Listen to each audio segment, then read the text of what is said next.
It's good to see you, bro. You too.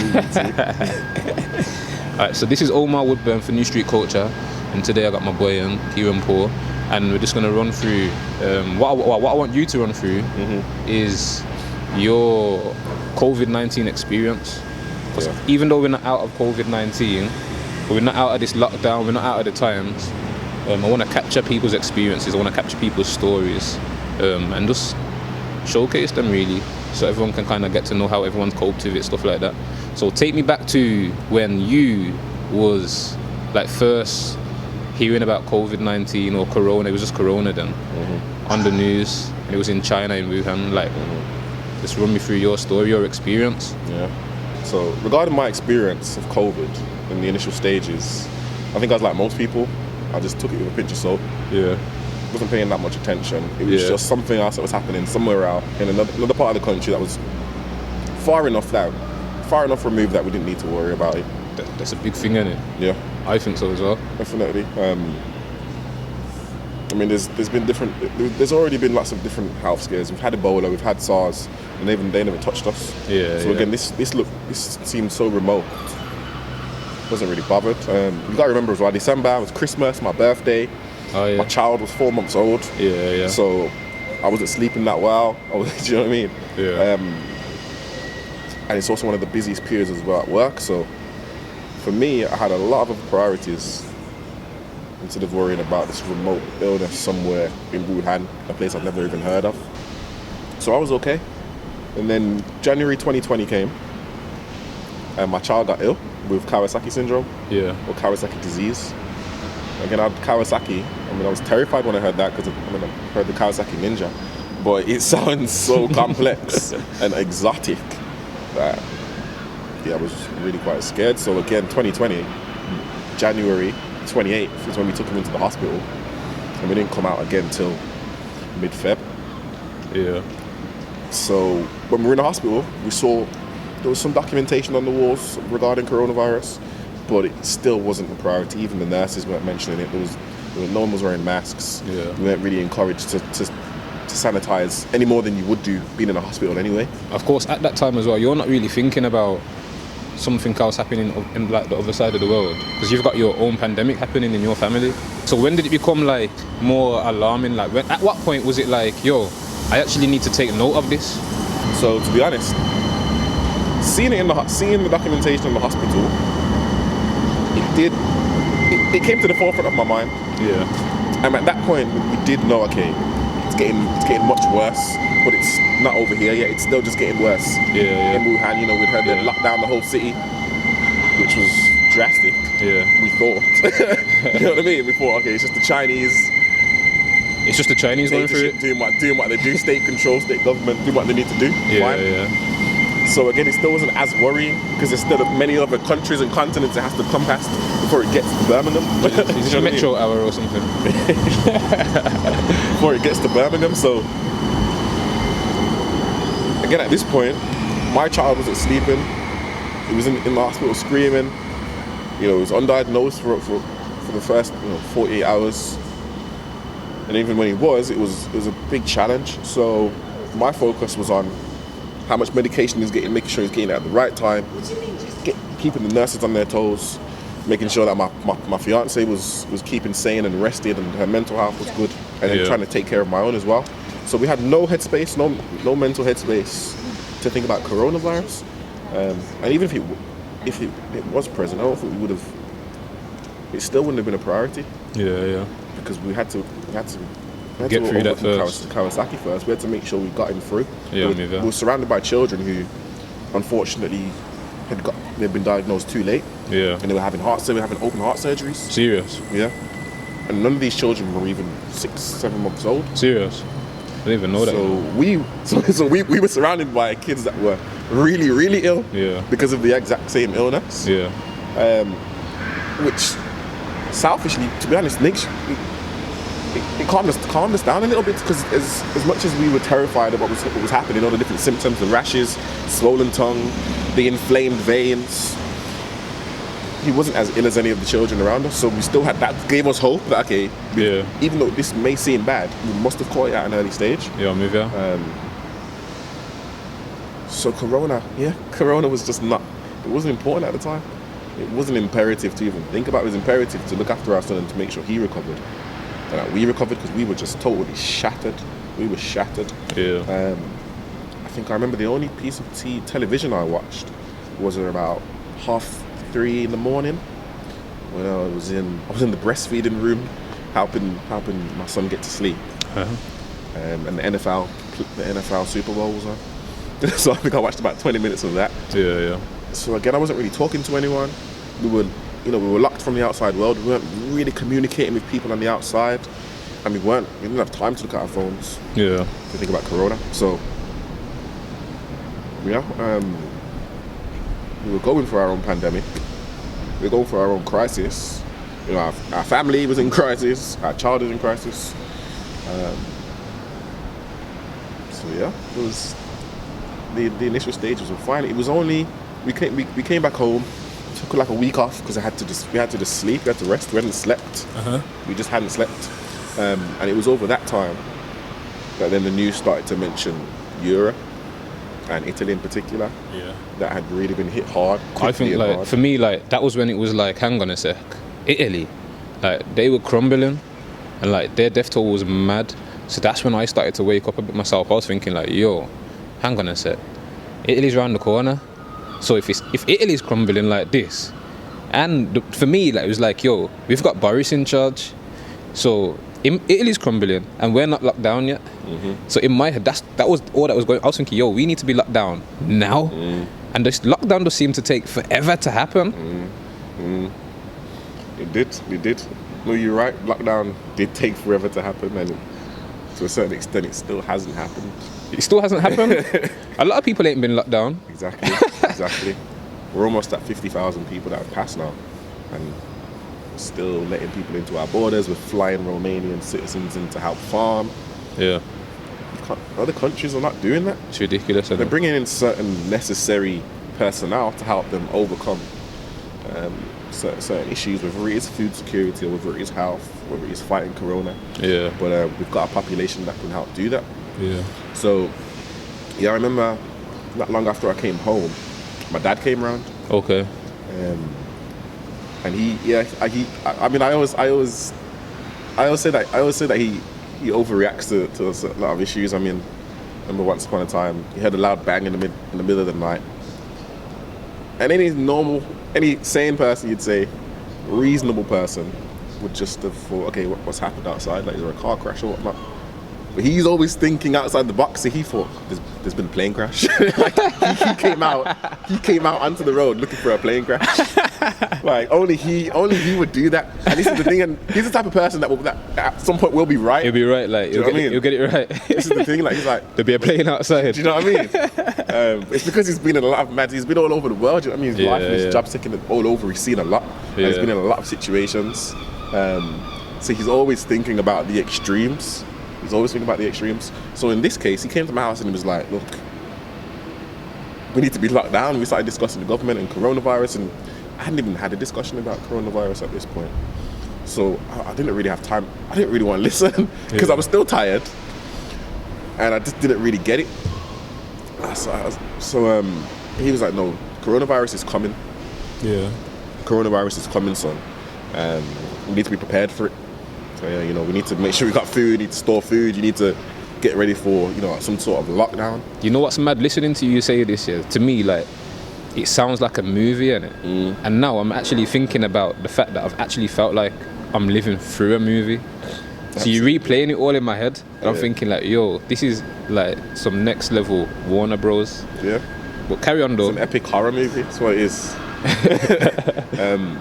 So yeah, he was being very reasonable in hindsight, but at the time, again, I thought he was being quite extreme. Yeah. And I wasn't worried, I wasn't apprehensive at all about coronavirus really hitting us, or not hitting us, but not affecting us. In that way. Because I trusted our government, I trusted that actually we're quite impervious, we're an island. Yeah. This is nothing like this has happened in our lifetime, so I can't imagine it. Yeah. I can hypothesize, but I don't have the time, I don't have the headspace. Do you know what I mean? Yeah, I'm a sleep deprived, still fairly new father that's just been through pretty tumultuous time with my son. So she was mentioning statistics. He listens to Radio 4, so he was always listening to debates about what's happening in other countries and Corona. And I wasn't really bothered, so we went home. And the next day, had a call with my cousin. Her husband had been quite ill. He had a heart surgery, and she's got a young child as well. So that she was very worried. She was extremely worried when I spoke about the fact that, now that my son's okay, he's going to go over to Canada and spend some time with his grandma and his mum, because it's vitally important that she just gets some respite, for her mental health, goes and stays with her mum, and they spend some bonding time there. And she was horrified at the fact that I was even thinking about sending him on a plane. Yeah, of course. And I just didn't get it. I was like, well, it's okay, like, we're fine in the state of play as it is. As we are. There's nothing to worry about. Yeah. But that's when my apprehension. Okay. Yeah, but that's when my apprehension started to raise, and I started to look into it. That was the very first time I really went online and thought, okay, let me see what's really going on in Italy, and let me see what other countries are being affected. Yeah. And what journalists are saying about the potential effects it may have on the UK. Yeah. So that's when worry did set in, to be honest. When they were going away. Yeah, and this. Okay. When we were planning for them to go away. So this was the beginning of March by now. So you see, like for me, like I can kind of resonate with that, because as a dad, or like even like obviously why not consider yourself? You are the man of your house, innit? So you're responsible like for looking after your family, your missus and your kid or whatever. Like that's the responsibility. Not that you take on, but that you're given. Yep. When you got a family. When you take it seriously, like it can be a lot of pressure to get right, especially at an early age. Absolutely. So then like the thought of like your missus and your son not being under your protection, like I can get there where you're saying like the apprehension will build up, because like for me, when I'm not in control of that situation, that's when the apprehension or the nervousness or the fear creeps in. But when I'm actually there, like able to like make sure I can lay my hand and say like, yo, you're safe, I can look after you, I can shepherd you or whatever, like, feel good. Do you know what I mean? Absolutely. It's having the preparedness. Yeah. Because I'd already been made to feel quite helpless. Both of us, me and my partner, been made to feel quite helpless when our child was ill. Yeah. And we kind of had to. There was a moment where she kind of had to shake me. She kind of had to shake me up and be like, look, these doctors are here, but we are here, and we are actually his primary carers. I hear ya. So whether we know what's going on or not, we need to put ourselves in a position where we understand what's happening medically, but then emotionally, and as his parents, make sure that everyone around us is doing their best and doing a good job so that he's protected. Yeah, I hear ya. There was one night, it was crazy, like we weren't sleeping, like we were pretty much arguing because we were just sleep deprived and in conflict and weren't sure, confused. And already stressed from, the initial 4 months of being thrown into the deep end as new parents. Yeah. But me in particular, I think mothers have an innate ability to just turn on a switch when it comes to being a mother and really caring and being protective, almost overprotectiveness we call it, but I think that's unfair to say it's overprotective, because in situations like this, she was right to be as protective as possible. So I almost came up to her level and she brought me up. You know what I mean? Iron sharpens iron. That's good. That's what happened. So in this case, I didn't want to be unprepared. So when that came, I started doing all the research I needed to do. And I had a conversation with her and telling her about the conversations I'd had with my family. And then really starting to think, actually, we need to keep an eye on this from now. Now's the day when we need to keep an eye on it.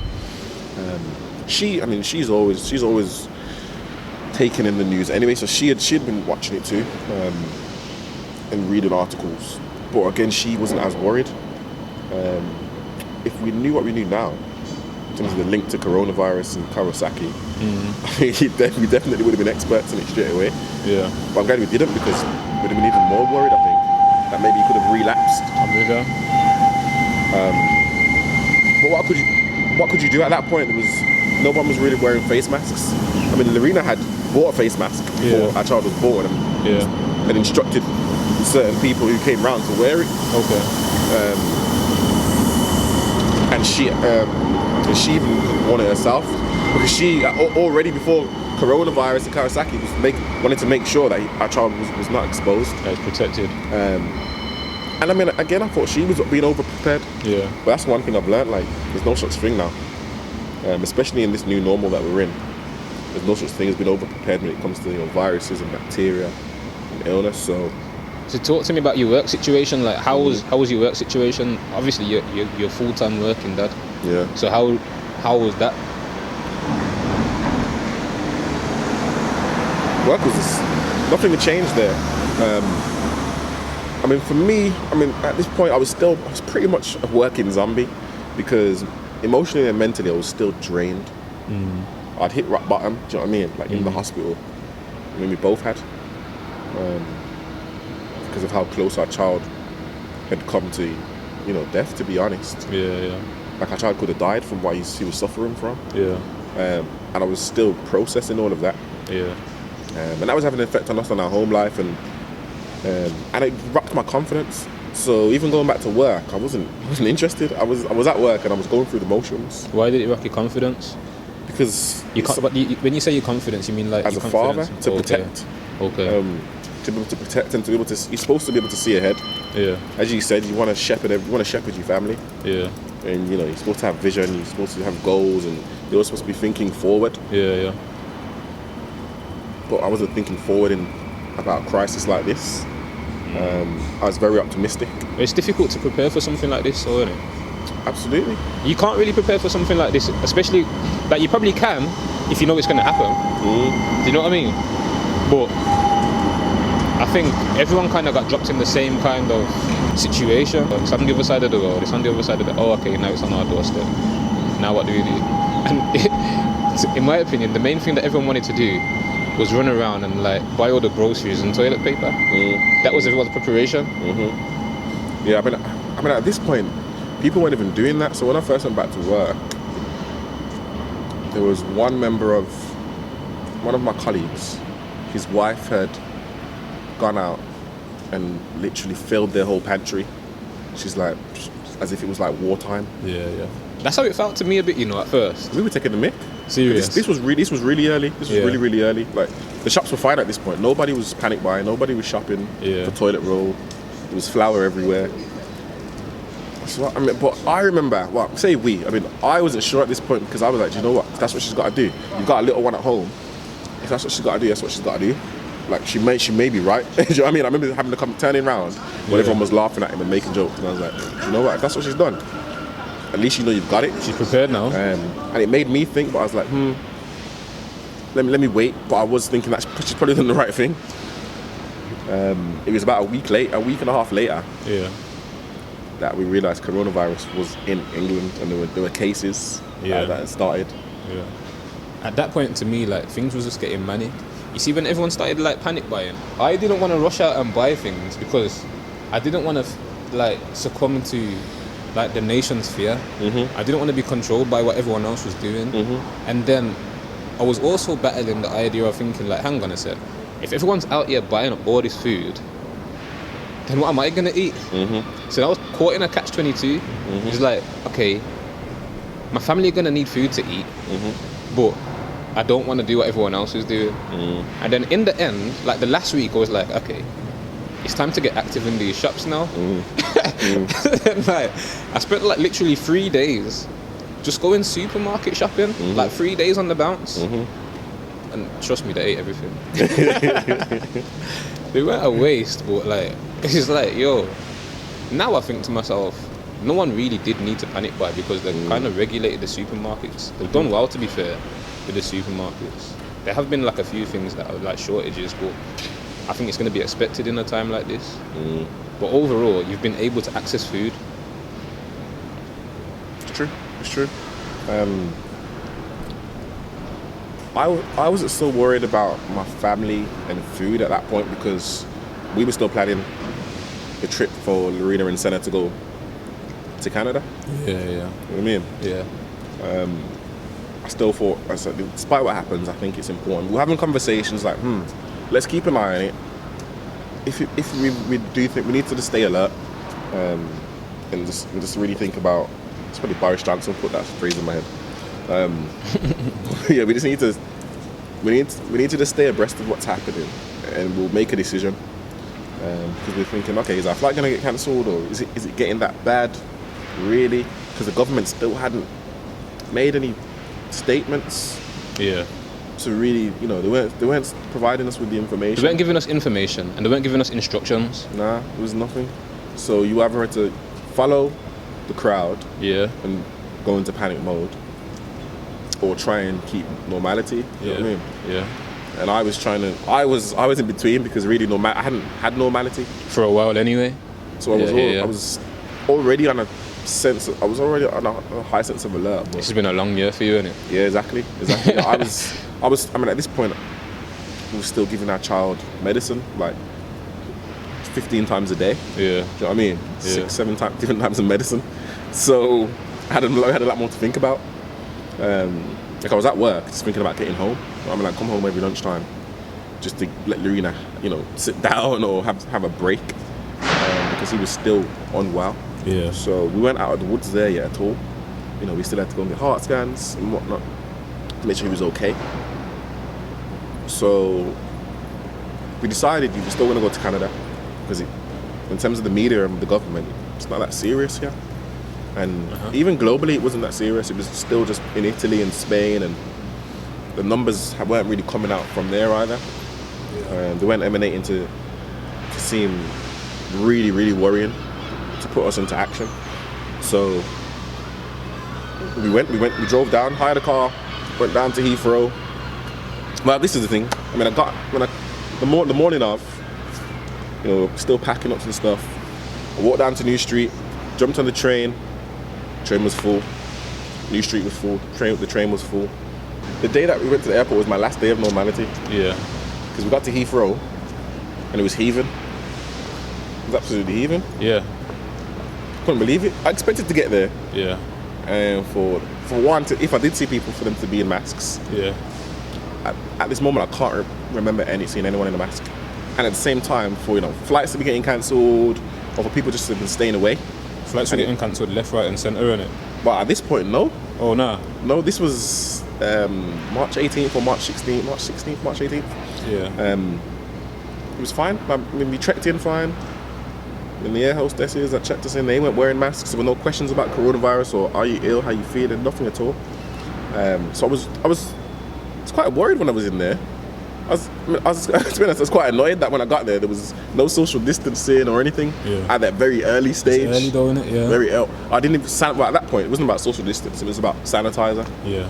There was no open sanitizers around, so I was like, because we didn't think it was still that serious. Yeah, so they got on the flight, and then within 6 hours of when they were in the air, so while they were in the air in 6 hours, Trudeau closed the Canadian border.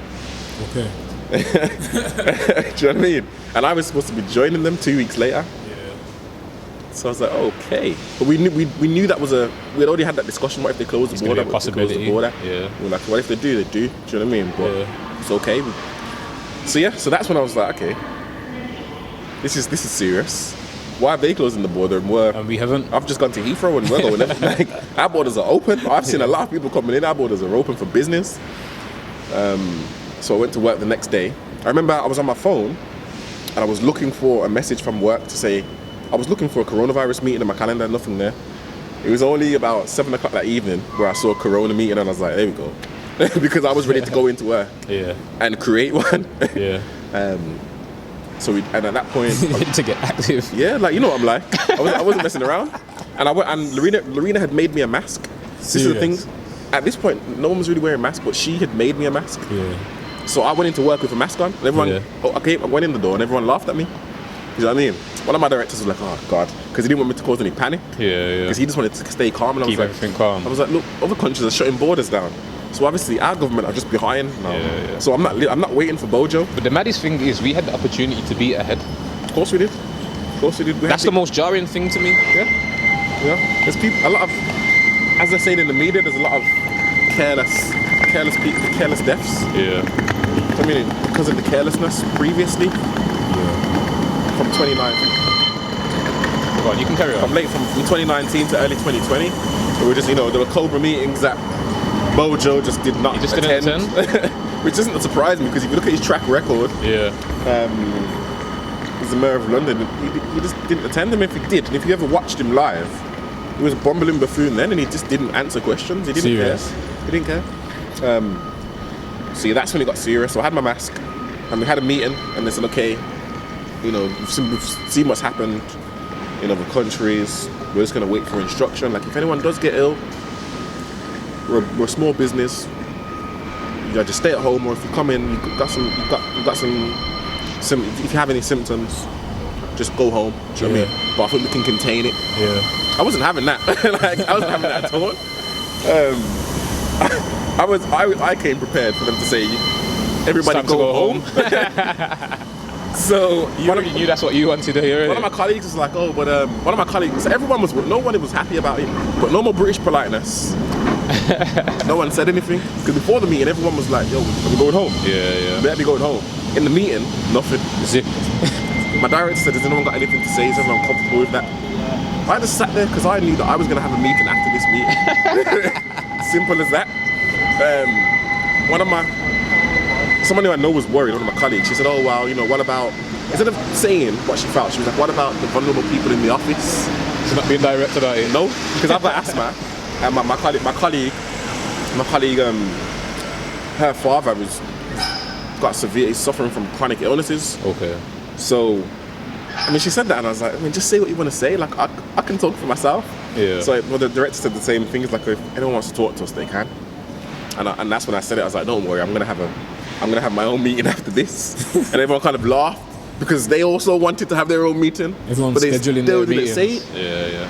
So we briefly went out the room after it was done, and everyone started talking the things. Do you know what I'm saying? They were like, yo, what's going on? Like, we need to be going home. And I was like, you like all just had the opportunity to say something, and you've said nothing. And now you're obviously annoyed. You're visibly annoyed. You're visibly worried. Yeah. But you're just gonna go back to your desk. So I've gone back in now, and I've just spoken with them like, okay, this is a situation. I'm not comfortable. Like, it's serious. Like, if you're watching the news, if you're reading the articles, it's actually very serious. We're just not talking about it in the UK. The government aren't saying anything. They're not addressing it. And at the same time, I've got asthma, and we're not sure yet, but there's been articles where they're saying, okay, if you've got asthma or other respiratory health issues, it's time to go home. Yeah, it's true. You need to lock down for 2 weeks. It's true. And then my asthma hasn't been that bad because I've been fit for most of my life, but I've got it. Yeah. And this was the first year I ever had a cough from asthma. Serious? So I'm getting old. I'm getting older. It's affecting me differently. And my cousin's got asthma, and he got the 3-month letter. Say, like, isolate for 3 months. I got a text message. So some people got text messages. Yeah. One of my colleagues got a text message too because he's got Okay. asthma. But there wasn't, still at this point, there wasn't, some people were starting to panic by toilet roll, but it still wasn't crazy. Yeah. It was during that week it got crazy. So I said, I'm going home now. But they're like, oh, we don't want to cause too much panic. I was like, okay, I'll go home at lunchtime. But I'm going home at lunchtime. I'm not coming back Yeah. for the foreseeable. But in my head, I was like, September. In my head, I was like, I'm not coming back till September because I could see this playing out. Yeah. Do you know what I mean? Yeah. Because we weren't nowhere near Italy's levels yet, and that had been we were like a month or two behind them. Yeah. So I was like, well, for the next couple of months, I'm not going to be in the office. So then about 3 days later, Boris came on and said, everybody go home. So then they shut down, and everyone started going to Asda and Sainsbury's and Aldi and that. And raiding the place.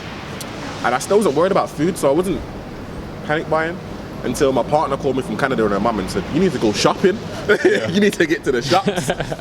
So I went to, I didn't go to the larger shops. I went to a lot of the Asian-owned stores. It's the best places to go, yeah. Yeah, so I went to Lazar's Road, went to Soho Road, Yeah. went to Pekiza, Yeah. because they had the 10 kilogram bags of rice. Do you know what I'm saying?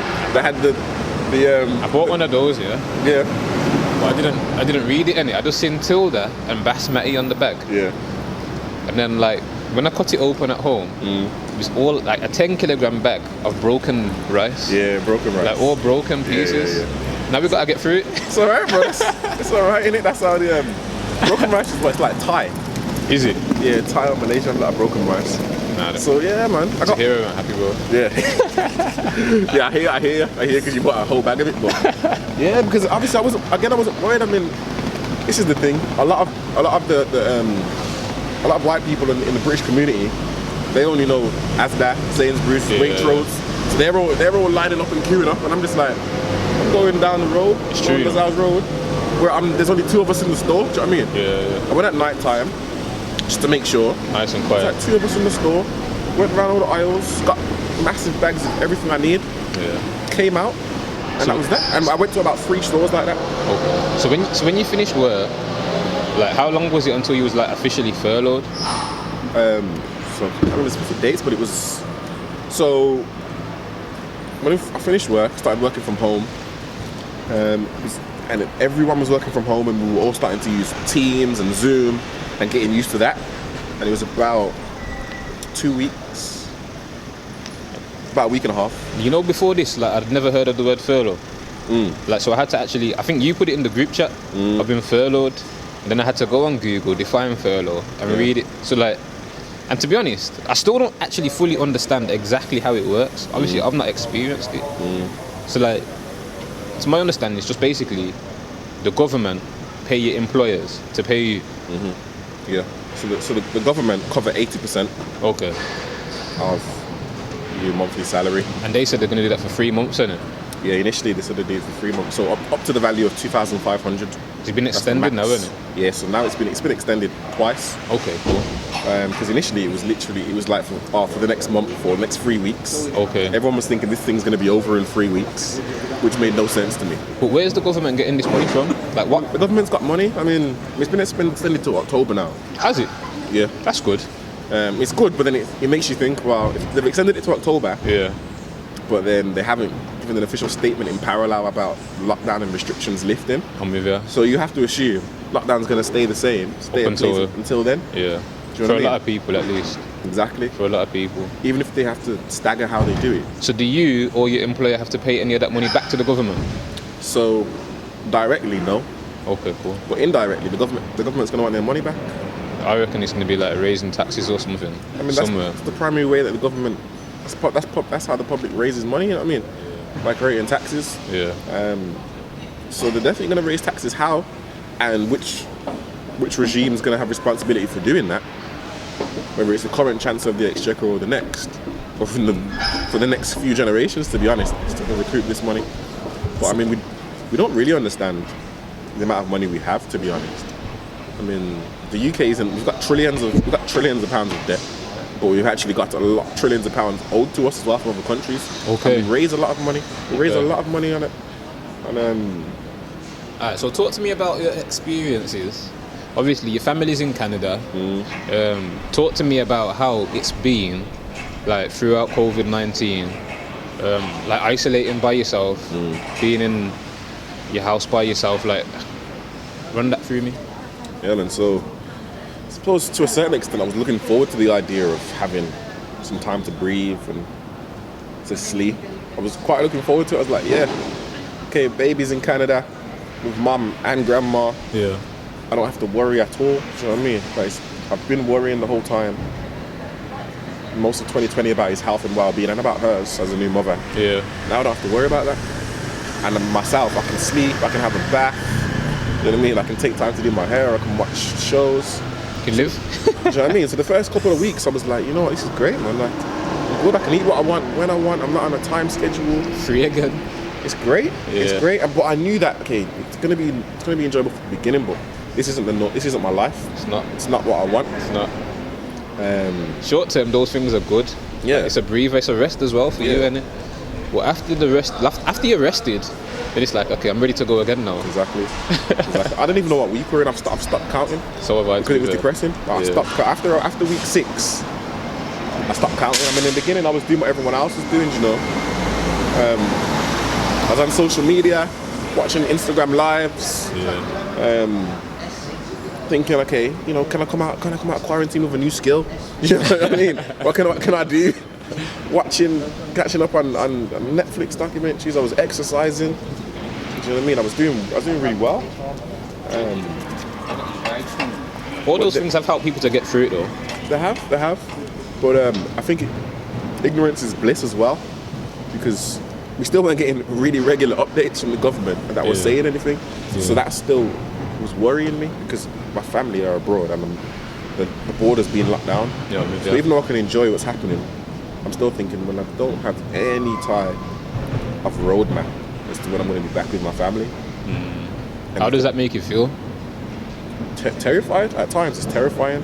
Yeah. Because you automatically have this scenario where I start picturing my son at like 10 years old, still talking to him on FaceTime. Do you know what I mean? Just because you don't know how long this epidemic's going to be. Yeah. And missing all those important moments. You know, his first word, his first steps, his first baby teeth. Yeah. You know, when he starts eating solids. Yeah. I think like these are the things that people don't actually realise. People are experiencing. Like I think everybody knows like, people are losing people, like losing family and losing friends from COVID, but people don't like really realise the other ways it's affecting people. Yeah. So like you've been separated from your family in like quite an important time in your son's life, like for a few weeks. Yeah, that's cool. We're talking about indefinite amount of time. Now that's not cool anymore. That's a struggle now. Do you know what I mean? But how in that moment there, how do you maintain hope? Like how do you overcome the fear of being separated for so long and not really knowing when it's going to come to an end, because it's out of your control really? I mean, communicating helps. You know, thank the Lord for video chats. Yeah. You know, I can talk to him multiple times a day. And see him all the time. Yeah. So that comforts me to a certain extent that I'm not missing out wholly, and he's not missing out on me. Do you know what I mean? Yeah. And he hasn't forgotten me. You know, he still says Dada. Yeah. He picks up the iPad and says Dada when he wants to talk to me. As soon as I come on the screen, he's smiling. That's good. So that helps. Yeah, of course. That helps. But just keeping myself busy. I can only distract myself. Yeah. Yeah, distracting myself. You know what I mean? Like calling people, just having video chats. When I'll make sure like I talk to quite a few people each day. Yeah. Just to distract myself from the fact that actually I'm alone. Yeah. You know what I mean? Yeah. And not just from my immediate family, but from my extended family and friends. Yeah. Who are all with their families. Of course. So you got everyone around me who's going for a unique time, was actually able to get closer to their family like they never have before. Yeah. You know what I mean? And I'm there just on my own. So yeah, I'm with that definitely. So you know, I feel jealous of that. It makes me feel sad sometimes. Like, I wish I was getting this time to. I feel like everybody's getting ahead in terms of understanding their partners and their kids and having like proper bonding time as well. Exactly. Yeah. And I'm here having FaceTimes. Yeah. That's deep still. That's deep still. Yeah. So it makes you feel like, after Corona, it's almost like, everyone's gonna be going back to normal. No, I feel like it's gonna be a new normal. Like everyone's gonna have better relationships, like family-wise and whatnot. And I'm probably still gonna be in the place it was before Corona. You know what I mean? I don't know, because like I also think that like the separation can also make you appreciate being back together as well. Do you know what I mean? So then like because like I think that like, a lot of the time in a relationship or like with your family and that we don't really realize how much we take for granted. We think like we really appreciate everything we've got. We appreciate our kids, we appreciate it, but like we do appreciate it, yeah, but just not to the level that we should. And like now, in this moment now, you're getting the opportunity to realize, like, when they come back, I need to appreciate them. Do you know what I mean? And that's something that I've not had, because my life has been pretty normal. I've been going to work and coming back, and my family, obviously, my missus and kids, they've been at home. Their life hasn't been as normal, but we kind of like collectively kind of maintained a bit of normality. The kids don't go to school, missus don't go to work. But I'd say that's something that you probably would have got out of it. I haven't had that. Like, I can still beef with my missus and fall out and not talk for a few days. Do you know what I'm saying? Whereas you probably wouldn't want to do that now, because you think like, hang on, I've just lost all that time. I ain't got time to lose now. When you're here, we need to be good. Do you know what I'm saying? Yeah, it's funny. It's funny you say that, because we still beef. Do you know what I mean? On FaceTime. Because you got to remember, like, I can easily, if I'm having a down day, I might not want to talk. Yeah. Because I got nothing to say. What I do have to say is the stuff that's on my mind, which I don't want to talk about. You don't want to express that all the time. I mean? And there's not a lot happening. to talk about. Exactly, and that's frustrating, and that can get frustrating for her, because Yeah, it can seem like, oh, I'm not bothered, or why am I not calling, do I not want to see my son, or do I not want to even talk to her? It's complex. I'm on the camera, and she's like, oh, you've been quiet today, you're not talking. I'm like, well, it's because I'm kind of depressed at the moment, that's why. Do you know what I mean? And I can't see a way out of it, and I'm happy. Do you know what I mean? You have good days and bad days. Yeah, I hear you. But that is life though as well. Yeah. And I think that a lot of that is like how you navigate yourself through life. Like, and I think that one thing that a lot of people probably haven't given themselves credit for in this time is that they have adapted, and they are getting through it. Yeah. Do you know what I mean? And they are going to come out the other side, even when they've lost loved ones, or like they've been separated from their family, or they've lost their job, or whatever. A lot of people, majority of people, will have to cope, and they have found the strength from somewhere. For sure. Like, I've even stayed away from that, to be honest, in terms of people passing away. Yeah. Because I think I've had a couple of friends that have lost people. Yeah. And my cousins as well. Their granddad passed away. And I just haven't engaged with them, because at that time, like, I was mentally, I didn't. That's not an additional thing I wanted to deal with. You don't want to take that on as well. Which I felt really bad for her inside, but I just couldn't do it because I was just going through a lot. Yeah. Because I haven't had to face that as well. Do you know what I mean? Yeah, I'm with you. You can still think corona's bad, but it's not affecting my immediate family. Or that's not an additional challenge I want to face. Yeah, I'm with you. But in this time as well, I've become an uncle. Yeah. I've become an uncle, and my sister had a baby. Congratulations, man. Thank you. That's nice. So he's coming up to 2 weeks old now. Yeah. So that was amazing. I wasn't scared. I spoke to my dad about it, and he was just terrified the whole way through. He was really scared for my sister. I wasn't scared at all. Like, it was something to look forward to. Do you know what I mean? Seeing as my baby's across the world, it was nice having a baby that's, in Leicester still, but in closer proximity. Yeah, of course. That's something positive that's coming out of this. I've lost train of thought. Where are we? Sorry. Yeah, so we have become closer still. We have become closer. Yeah. She initially had started expressing that she was missing me, and that she was starting to appreciate what I was doing.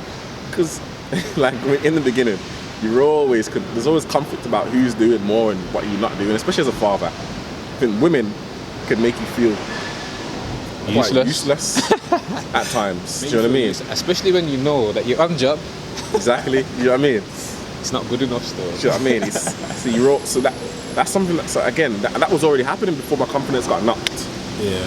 When my baby was ill, because you think, is that my fault? Is this because there's something I didn't do? Do you know what I mean? Yeah. As feeling like I'm the leader of the family, it was a decision that I didn't. Was I too passive at a certain point? Do you know what I mean? Yeah. That's an issue, because you do become very passive to the mothers. Yeah, I'm with you. And actually, it's not the time to be passive. As much as it might butt heads, it's a time to be a leader, to stand up and lead. Yeah, I'm with you. It's a time to stand up and lead and to have your voice heard. But it's brought us closer together. Like, your relationship definitely goes up to the back burner when you have a child. So, I mean, we've definitely been able to get closer. Watching some online series, watching Michael Todd's relationship goals, and, just doing that together at different time zones, in 4 a.m., 8 a.m., whatnot. We're still together, though. Still doing it, and that's the fact we've been doing things remotely. That's nice. Still helped. That's nice. We've had the time to do it. I mean, we both haven't had. I've had the time to do as much as possible because I haven't got the baby. Yeah. So it has brought us closer. I would just like us physically to be here together now, to be in our embrace space, each other, and to have their presence, and for them to have my presence. You know that we're gonna overcome it, innit? Of course we will. I've never doubted that. I don't believe that. I think it may get worse. It may do. Do you know what I mean? Mm-hmm. But I know that it's going to be fine. I think in this time, in my faith and my relationship with God, has been at probably the best point it's been since I was at university. You know what I mean? Yeah. When I first started going to church, just having belief and faith, really, instead of having a mentality of fear. Yeah.